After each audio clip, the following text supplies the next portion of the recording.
Good morning, everyone. This is Professor Hill, and this is a short video for our class, Introduction to Ethics Philosophy 2306, for the fall 2018 semester. This is the online version of the class, and today is, wait for it, Tuesday, October the 16th. Wow. We're deep into Chapter 5 in our textbook, Doing Ethics by Louis Fahn, and where we are now is we've got an assignment due tomorrow, Wednesday the 17th of October, and we're looking at Chapter 5 in our textbook, looking at the case study, and mostly the big difference is, man, it's just really cold outside. Who knew that even here in San Antonio, we could get into the mid-40s even in the middle of October. So, yeah, it's raining, it's storming, and we're here talking philosophy. So,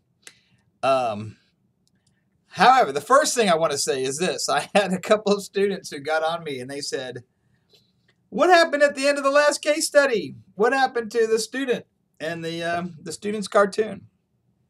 Well, let me tell you about that. Here's the short version, which is, you know the story? Student wrote the cartoon, threw it away. Another student pulls it out of the trash. It goes to the professor. Professor takes it to the dean. Dean's trying to make a decision about what to do. Well, the dean interviewed the student who had drawn the cartoon, who said, yes, I drew the cartoon, and yeah, it looks bad, but also, man, I threw it away. I would never have delivered that to the professor. Come on, man. I didn't threaten the professor because I threw it away.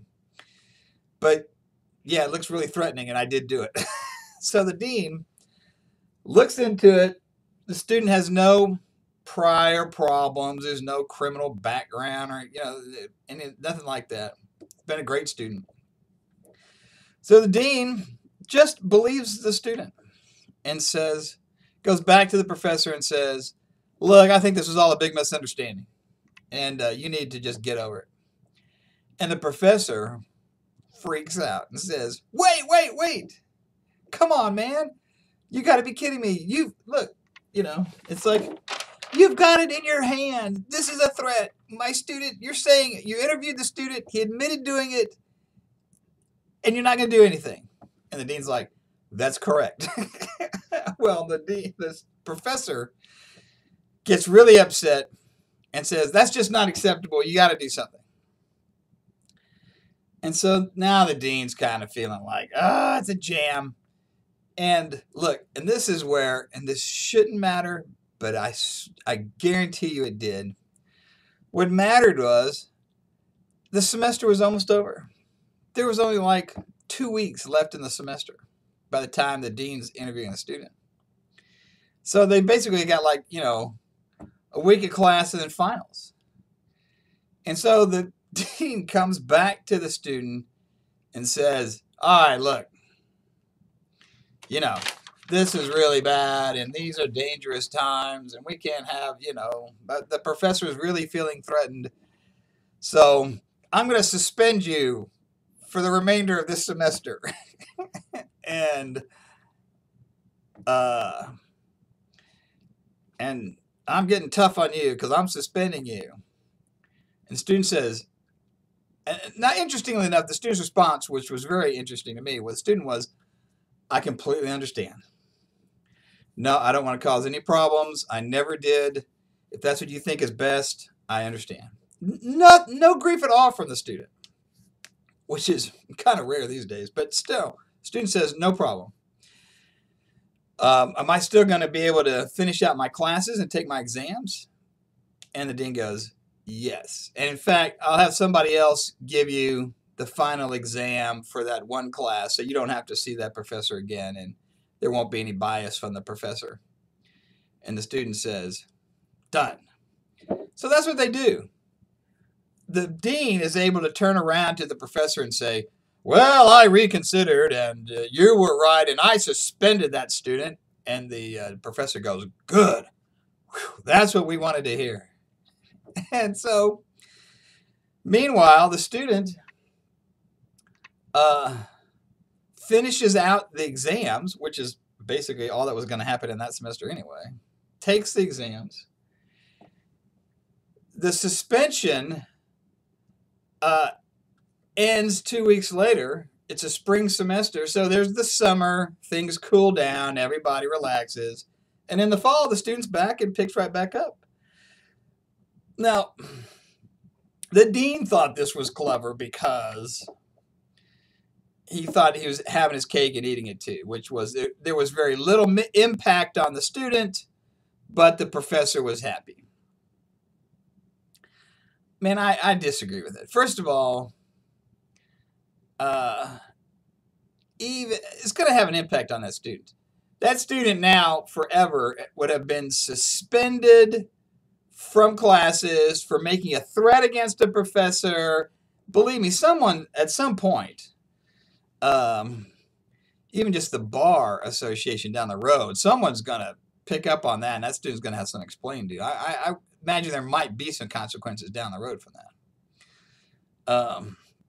You got to remember, law deans have to certify that the students are of good moral character for them to sit for the bar exam. And that'd be tough to do if you had also, on the other hand, suspended somebody for making a threat against the life of a professor. But that's when, in the end, what they did. I would have just told the professor to sit down and relax. But, hey, that's why the deans get paid the big bucks to make tough calls like that one. So that's what happened to that one. We now, however, are looking at a very different case. We're now looking at the Nash family. We're kind of flipping back to the medical ethics. And this is a difficult case. And what happens to a lot of students is they look at it on the face of it. They go, okay, I've read it. I get it. So what? I see how it ends. And it ends with these two parents doing what they had to do to save the life of their daughter. And it works. I mean, in the end of the day, they saved the little girl's life. So a lot of people are like, done. However, this is a true story, but I put in there links to a fictional or fictionalized version of this story, which was My Sister's Keeper. And some of y'all may have read the book or seen the movie. And in that, they changed some of the facts to make it a little bit more dramatic and a little bit more compelling in terms of storytelling. Because what's the big difference being that in the book and the movie, the fictional account of this, what happens is there's this kind of ongoing painful treatment to the savior sibling. And the savior sibling is saying, I don't want any more to do with this, even if it means the death of my sister. Well, in reality, all they really needed was the umbilical cord. And so literally at birth, the birth of their son Adam, they just hang on to the umbilical cord. They're able to go in there, get the cells out of that, and then use that for this gene therapy treatment, which ends up saving the little girl's life. Yet, here's the problem. The big problem, there's lots of them kicking around in here, but one of the big problems is, let's not forget, this couple absolutely says, we're going to have another baby. We're going to create a human being for the purpose of creating some medical treatment for another human being. And I think that's at least problematic. Now, don't get me wrong. When you start asking people, why did you choose to have children, you're going to get a bunch of crazy answers. But does that mean that people can have children for any reason, including this one? Now, what people will tell you is, look, okay, now hold on. They say up front that's the reason they do this, but it's one of several reasons. They also wanted other kids. It's not like, they had the baby, got the umbilical cord, then, put the kid up for adoption or something.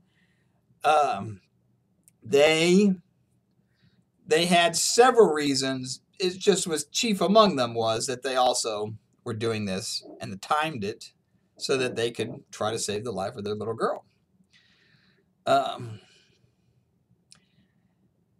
Is it bad? I'm just saying it opens a can of worms about this issue in terms of deciding to create human beings as medicine. I want you to think about that one. The other one, of course, is just the process itself. When this case happened, I mentioned before that it was a case of first impression. It is. This was the first time they were really doing this and were creating savior siblings, which, by the way, is a common practice now. But I'm going to talk tomorrow a little bit more about the process that they used, because even the process is still, which is, again, commonplace, it's still very controversial. Just in terms of the mechanics of how it works and how you get to the selection of the one embryo that you want to implant. And of course, what happens with the other ones, which are discarded or frozen. And the creation of this whole class of entities, which is embryos, human embryos, in suspended animation because they're frozen in liquid nitrogen. All across this country, there are fertility treatment centers where there are hundreds and hundreds of thousands of human embryos that are being kept, like I said, just kind of in stasis. And that's a result of this whole process which gets unleashed here. Now, there's lots of people who are like, no problem, that is not a moral, ethical issue for me.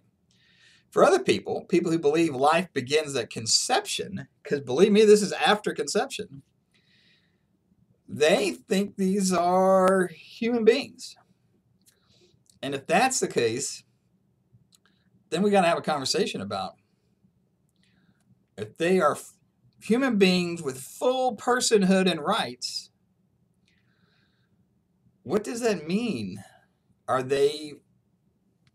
Do they have the right to be born? Should they be represented in census takings and have representatives in Congress? Do they have the right to be born? There's a lot that suddenly pops up from the existence of the aftermath, the wake of this process. So anyway, more on that tomorrow. For today, I just wanted to say we've got an essay due tomorrow. The discussion is up. Get in there, post your essays, comment on the others of your classmates, and I'll check back in with you tomorrow ahead of the deadline. Take care. Bye-bye.